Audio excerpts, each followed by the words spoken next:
पटना शहर में रोहित नाम का एक लड़का 8 साल का छोटे से गांव से अपने माता पिता के साथ रहने आया था। शहर में आते ही रोहित के माता पिता उसका एक अच्छे से स्कूल में एडमिशन करा देते हैं। अपने स्कूल के पहले दिन रोहित बहुत ही उत्साहित होकर पहुंच जाता है, जहां उसकी मुलाकात सोनिया नाम की एक लड़की से होती है, जिसके बाद दोनों में काफी बातें होती है। थोड़ी देर बाद सोनिया रोहित को स्कूल दिखाने के लिए ले जाती है। सोनिया रोहित को पूरा स्कूल दिखाती है। तभी रोहित की नजर स्कूल की लाइब्रेरी पर पड़ती है।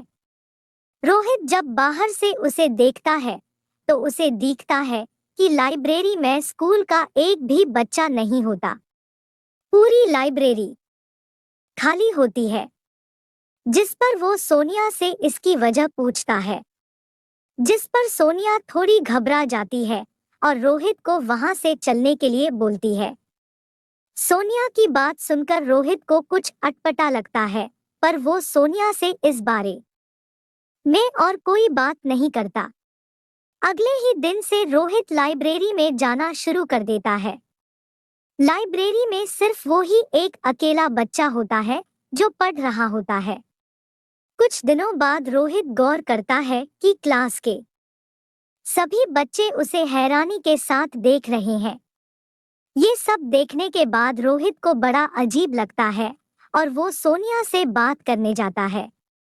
रोहित सोनिया से कहता है, क्या बात है? सभी आजकल मुझे इतनी हैरानी से क्यों देखने लग गए हैं? सोनिया उसकी बातों का जवाब देती है, क्योंकि आजकल तुम स्कूल की लाइब्रेरी में जाने लग गए हो। रोहित पूछता है, क्या मैं लाइब्रेरी में नहीं जा सकता?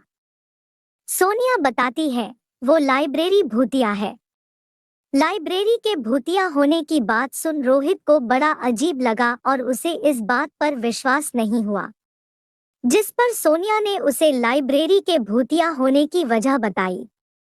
सोनिया रोहित को बताती है, दरअसल कहते हैं कि शाम होते होते वो लाइब्रेरी भूतिया हो जाती है।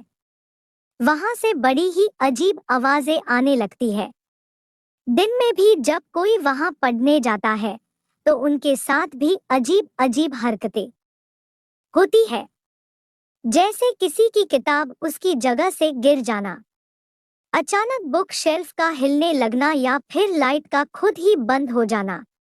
सोनिया की बताई हुई सारी बातें रोहित को बकवास लगी और उसने लाइब्रेरी जाकर खुद इस बात का पता लगाने की ठानी, जिस पर सोनिया ने उसे रोकने की कोशिश की, लेकिन रोहित नहीं माना और एक दोस्त होने के नाते उसे भी रोहित के साथ जाने के लिए हाँ करनी पड़ी।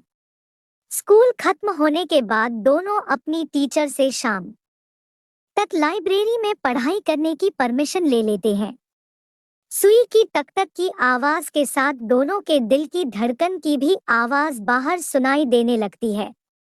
शाम हो जाती है और दोनों इंतजार करते हैं कि अगर वहां कोई अजीब चीज है तो उसका हमें एहसास हो, लेकिन दोनों को किसी भी तरह का कोई एहसास नहीं होता। तभी रोहित बोलता है, रोहित देखा, मैंने कहा था ना कि यहाँ कुछ नहीं है, तुम खामखा ही डर रही थी। जरूर स्कूल में किसी ने इस तरह की अफवाह फैलाने की शैतानी की होगी। चलो अब हमें घर चलना चाहिए। रोहित और सोनिया लाइब्रेरी से निकलने लगते हैं। तभी लाइब्रेरी की लाइट अपने आप जलने और बंद होने लगती है। ये देख सोनिया डर जाती है और रोहित को वहां से जाने के फौरन निकलने के लिए बोलती है। सोनिया को घबराता हुआ देख रोहित भी थोड़ा डर जाता है, लेकिन खुद को संभालते हुए रोहित सोनिया को बोलता है कि शायद यहाँ बिजली की दिक्कत होगी, जिस पर सोनिया का खून खौल जाता है और वो रोहित पर गुस्सा करने लगती है कि तभी दोनों को धम से किसी चीज की गिराने की आवाज आती है, जिस पर रोहित उस आवाज के पीछे जाता है और सोनिया को भी अपने दोस्त के साथ जाना पड़ता है। धीरे धीरे दोनों लाइब्रेरी के अंदर जाने लगते हैं। जैसे जैसे वो अंदर जाते हैं वैसे वैसे लाइब्रेरी में अंधेरा बढ़ता जाता है और भयानक आवाजें आने लगती है।